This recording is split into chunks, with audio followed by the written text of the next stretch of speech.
I don't think it's fair that Eric has had to pay child support and had his driver's license suspended for a child that's not his. Emily Bartson versus Eric Willerick. Jason Lee is the interested third party. This matters for the court for revocation of paternity action. Originally, when I got pregnant, it was the date the doctor told me was the date that Eric and I were together. After Colton was born, we did a DNA test and it was discovered that Eric and Colton do not share DNA. And I had only been with one other person that could have been the possibility, and that's Jason. So after Eric and I did the DNA test, Jason finally got a hold of me in January of this year. And I went and met with him and asked him to do a DNA test in my car. He did it. It came back as 99.9998 as Jason's. I've talked with Jason, tried to get him to build a relationship with Colton, and he has not done that. The test that Jason and I did was not a legal test, but the test that Eric and I did was legal. Okay. Why was there, I see that Colton is age 4, is that correct? Just turned 5.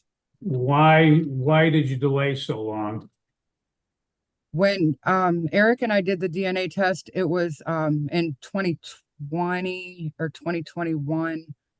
And I had sent the court papers, but I'd never heard anything back. And I mistakenly kind of assumed that everything was being taken care of. And then when I looked again, I realized it was not. And I don't think it's fair that Eric has had to pay child support and had his driver's license suspended and for a child that's not his. There was in this matter, you're aware that there was a support order in place. Yes. Okay. And I think under the petition, you state that there was an order in place and respondent, Mr. Willrich, failed to comply with the support order. Is that correct? He did comply until we had the DNA test. Which the DNA was back in 2021. Is that correct? Yes, I believe that's correct. Okay. Anything else you'd like to tell me, ma'am? Not that I can think of. Okay. And sir, you heard the testimony of Ms. Bartson. Is that an accurate rendition of the facts as you know them? Yes, it is. And in this matter, you have not had, is it fair to say you've not had a relationship with Colton following his birth? Is that correct? Yes. And as well, there was a support order in place, and it required you to pay child support, but you haven't paid, as she stated, since the test back in 2021. Is that accurate? Yes, sir. And in this matter, there was the test taken, a DNA test with Laboratory Corporation of America. It's under date of, well, I'll take the date that they did the notary. It's under date of June 21, 2021. And you submitted to that DNA test, is that correct? Yes. Do you have any opposition to the court accepting and admitting this DNA test report signed by Eric M. O'Neill, PhD, into evidence? Yes. I asked if you had any opposition, so. Oh, no. Okay, you don't. Court will admit the DNA test report dated June 21, 2021 in this matter. Anything else that you would like to say, sir, or want me to know? No, she pretty much told you everything. Okay. Mr. Lee, in this matter, you've not been joined at this point. Well, He was joined as a defendant? Yes, there was a hearing some weeks. DNA test report with you is not obviously proper to admit, so I won't do that. And you can testify in this case if you'd like, but I would probably, if you're disputing custody, then I'd probably caution you not to testify. I'm not going to testify at all today, sir. So you don't want to testify, correct? No, sir. Anything else further that you have, Ms. Bartson? Not at this time. Mr. Willrich? No. Thank you. In this matter, the court has heard the brief testimony in this case that, again, when the plaintiff was pregnant, there was a possibility that the defendant may have been the father.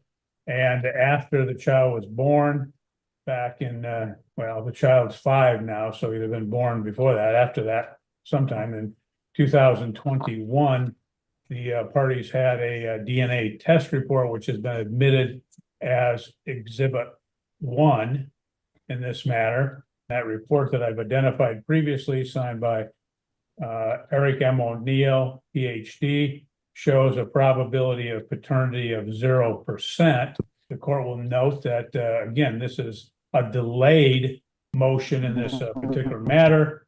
Typically, you have to file these within 3 years of the child's birth, or you're barred. But in this case, that the plaintiff has stated that she turned in the papers to the court, and as a result, having turned those papers in, she said she was waiting for a hearing. She didn't get anything, and as a result, then she finally filed something again. I don't know what happened in this case, but the fact is, the court will find that, again, there was a proper cause, a reasonable cause for the delay in this matter, not attributable to the parties, and therefore the court will proceed on the petition filed by the plaintiff in this particular matter.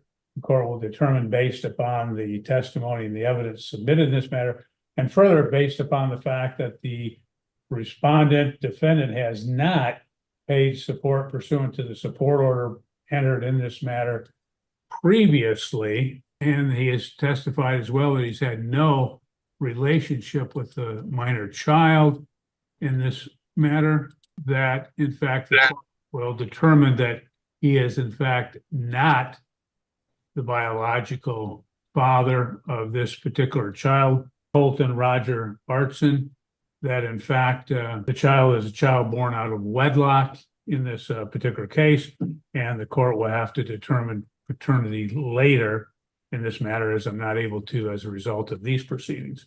Ms. Bartson, if you would you give me what's the date of birth so that I can put that in my order? 5/18/19. Okay, thank you. Unless there's anything else, the court will end this proceeding. I will do the order that was submitted, and you're free to go, and have a good afternoon. Your Honor, I have a Thank you. question. Yes, go ahead.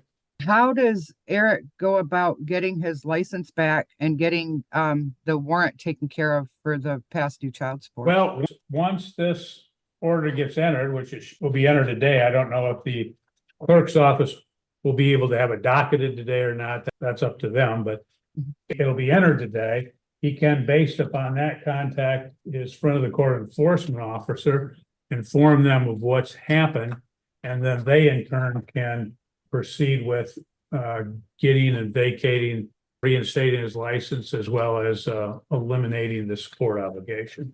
Very well. Thank you. And Joe, it just seems patently unfair that she says, well, you had to go to work extra since we split up and pay my alimony and child support. So now I want you to continue to use that number, Mr. Moore. You're tied to that number for the next 9 years because you're working harder to pay support. So now you're gonna have to work even harder to make the higher number because you're working more. It's a circular argument, and it's manifestly unfair. Asking her, well, why can't you work 65? Oh, I can't. I got a young child at home. But you don't care that he does it, and he changes his whole life.